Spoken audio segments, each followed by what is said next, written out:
Bismillahirrahmanirrahim. Assalamualaikum warahmatullahi wabarakatuh. Nama saya Refa Insania Cahya Dewi dengan NIM 2251201071111051 dari jurusan Sosiologi Universitas Brawijaya, Fakultas Ilmu Sosial dan juga Ilmu Politik. Di sini saya akan membahas mengenai ekonomi dalam pandangan Islam. Terdapat 8 materi, yaitu latar belakang ekonomi, istilah-istilah Arab atau ekonomi serta definisi, iktisad dan juga nuzon iktisad, hal perbedaan dan juga posisi Islam dalam dua hal tersebut. Dan yang selanjutnya ada asas atau sistem ekonomi, kepemilikan, tasarruf, dan tauzik, di mana dalil yang menunjukkan diajarkannya konsumsi ekonomi adalah hadis riwayat At-Tirmizi. Ada hal yang dipertanggungjawabkan kepada Allah, yaitu ada 4. Yang pertama, pemberian umur, ilmu, hartanya, dan juga tubuhnya. Dimana di dalam hartanya itu merupakan hal yang paling berat, sehingga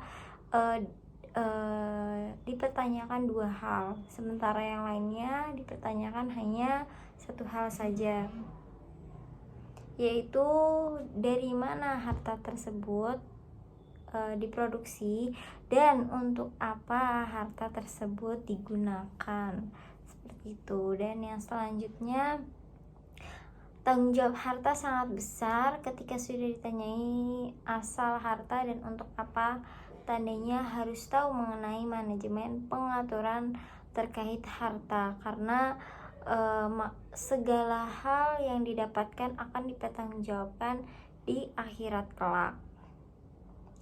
Lalu istilah Arab untuk ekonomi, iktisad. Iktisad itu berasal dari Yunani kuno, yang berarti pengaturan atau urusan rumah. Makna kata rumah itu tidak hanya rumah dalam bentuk rumah saja, tetapi memiliki makna yang luas, yaitu sebagai komunitas atau juga suatu negara.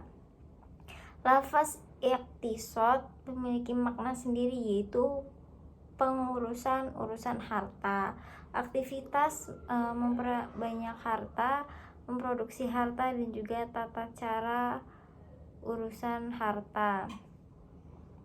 Lalu kemudian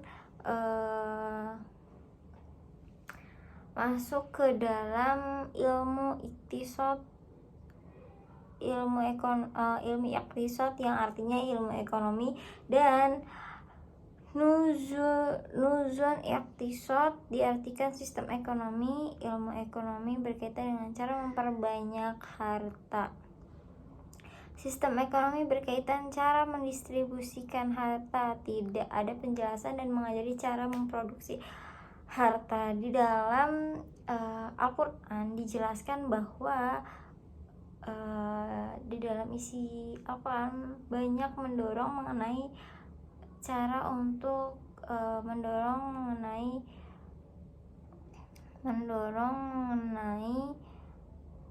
harta, namun tidak dijelaskan bagaimana cara memproduksi harta tersebut.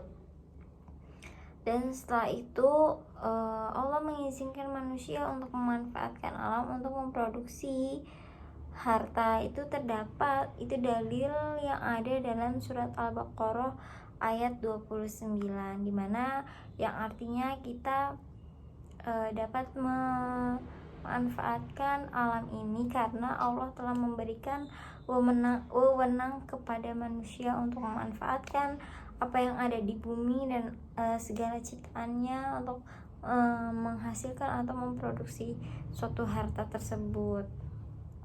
Dan setelah itu ada hadis dalil yang berasal dari surat Al-Jasiyah ayat 12, yaitu Allah lah yang menundukkan lautan agar kapal bisa berlayar di dalamnya agar dapat mencari karunia-Nya, yang artinya bahwa laut itu ditundukkan agar tidak membahayakan bagi manusia, agar manusia dapat mencari segala kekayaannya, segala memproduksi hartanya di dalam lautan tersebut.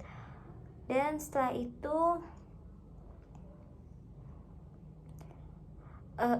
Al-Jasiyah ayat 13, Allah menundukkan apa yang ada di laut, apa yang ada di bumi. Manusia dapat mengeksplor seluruh alam, yang artinya bahwa tidak hanya di bumi tetapi juga di luar angkasa dan di udara. Apapun yang ada di langit, kita dapat memproduksi harta dari sumber tersebut. Dan manusia dan dalam surat Abasa ayat 24-26, hendaklah manusia melihat makanannya, bagaimana aku menuangkan air sebenar-benarnya menuangkan air, kemudian aku belah bumi sebenar-benarnya pembelahan. Dan setelah itu aku tumbuhkan biji-bijian anggur serta zaitun, yang artinya bahwa bumi itu disuburkan, segala tanaman disuburkan agar kita mendapat makanan, tidak hanya makanan namun harta yang dibutuhkan untuk memenuhi kebutuhan hidup, agar melanjutkan keberlangsungan hidupnya. Nah, kita masuk ke dalam kepemilikan, bahwa kepemilikan seluruh kekayaan adalah milik Allah, namun Allah memberikan wewenangnya kepada manusia agar dimanfaatkan untuk mendapatkan harta tersebut. Oleh karena itu, namun ada beberapa problem atau masalah yang dihadapkan untuk mendapatkan atau memproduksi harta tersebut dalam ekonomi, yaitu kebutuhan sarana, pemanfaatan sarana-sarana, pemenuhan kebutuhan, dimana masalahnya itu kita bagaimana cara memenuhi kebutuhan hidup, bagaimana cara kita memanfaatkan sarana-sarana yang sudah diberikan oleh Allah kepada manusia. Pemanfaatan sarana, bagaimana cara kita memanfaatkan hal tersebut.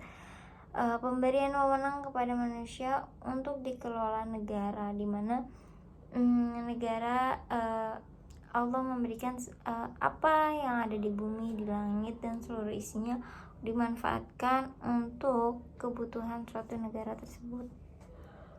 Ada 5 pintu untuk mendapatkan harta yang halal, yaitu bekerja, pewarisan, penyambungan hidup, pemberian negara, harta yang diperoleh individu atau disebut seperti hadiah, seperti itu. Bekerja